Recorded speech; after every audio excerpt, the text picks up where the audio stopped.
Welcome back to Wee Woolly Wonderfuls.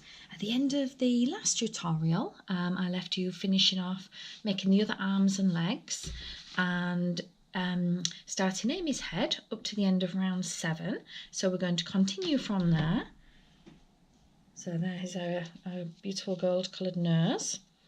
And we're up to the end of round 7 when you did 3 rounds, and it's now since changed to main colour. So if you remember from the last time we changed colour, we start on the stitch before.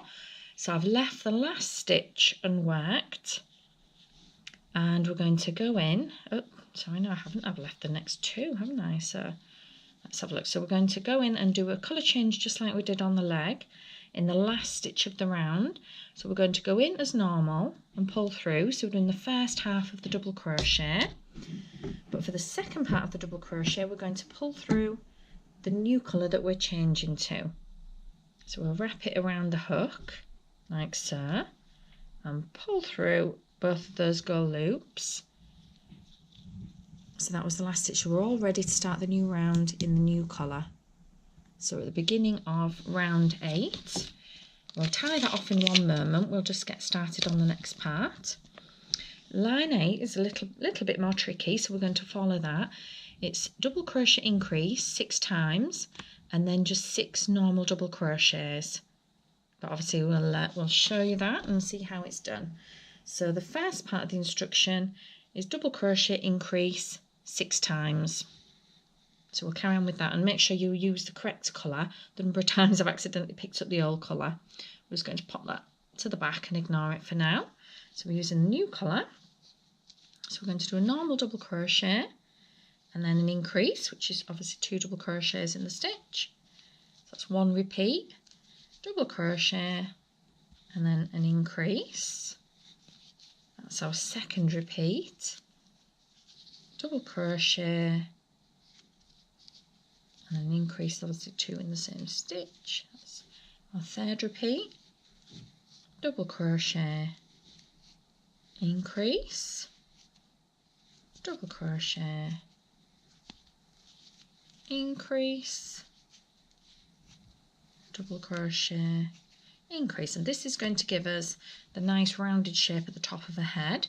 And the reason for the 6 plain double crochet on the bottom, that's going to be the bottom of Amy's head, which is going to be flatter. It just gives it a nice giraffe shape. So with this we're now going to do 6 double crochet. So 1, just going to do those, so no increasing on this section. 2, 3, 4, 5, 6. So we're going to move our marker to the last stitch, and now we just want to finish off the gold. So I'm going to clip it, leaving a couple of inches. And then what I'm going to do, looking at that looks a little bit big, that first stitch. I'm going to pull the gold thread, the pale thread at the back. Just tighten up a little bit. Don't pull it too tight. You don't want the stitch much tighter and smaller, and you don't want it bigger. Just pull it a little bit so that they're all evenly spaced. And then you'll find you've got the gold that you've clipped and the new lighter colour at the back, the end that you started. And I'm just going to simply do a double knot at the back. Feel free to do 3 if you want to. There's our little knot at the back. So it's up against the fabric. Again, not too tight, not too loose. We just want it in the middle so it's not puckering the fabric. And then I'm going to clip it not right at the bottom because it could unravel if you do it too small. So we're just going to leave maybe around 1 centimetre. And then just make sure that that's well on the inside so that as we carry on the knot doesn't come to the front, so you can't see it at all on the front. Now we'll continue with the instruction on here, which is, do we finish this round? It says mark the 9th stitch of this round, so that's the round that we have just completed, with the 2nd stitch marker and leave in place. This marks the top centre of Amy's face.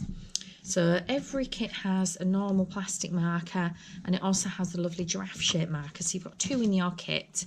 So we're going to go to the 9th stitch. So I'm just going to count. So 1, 2, 3, 4. I'm starting, the marker is there. So it's the 9th stitch of that last one. So 1, 2, 3, 4, 5, 6, 7, 8, 9. We're counting the V's. I'm not going to place it on that stitch because we're going to be leaving this in place. I'm just going to pop it just slightly under so it doesn't get in our way when we get to that stitch on the next round. So I'm just going to pop it on the fabric there, clip it on. So that's marking from here the 9th stitch along just underneath, and that will tell us where the top centre of Aimee's head is, because that's going to be much more curved and shaped and the bottom is going to be flatter. When you finish stuffing, you would be able to see the difference, but it's hard to get exactly where it is. So by marking it, we're simply making it nice and clear when we come to put Aimee together, so we can see exactly where the top centre of her face needs to be. So that will stay in place until the head is finished. And now we're just going to continue with the rest of the pattern, and it's all normal double crochet rows and then ink decreases. So if you'd just like to follow it around right until the end, what I'm going to do is come back and meet you at the end of round 21, and then I can just show you the last row around 22, which is a little bit more awkward because we're decreasing right at the back to make it small and fasten it off, and I'll show you how to fasten off so that you can't see the end of your thread when you cut it off, to make it nice and neat. Don't forget to start stuffing. It does mention on the pattern when to start stuffing. Nothing worse than getting right to the end and having the tiniest hole trying to put the stuffing through, which just makes it really awkward. So carry on working on Aimee's head, and I will meet you at the end of round 21.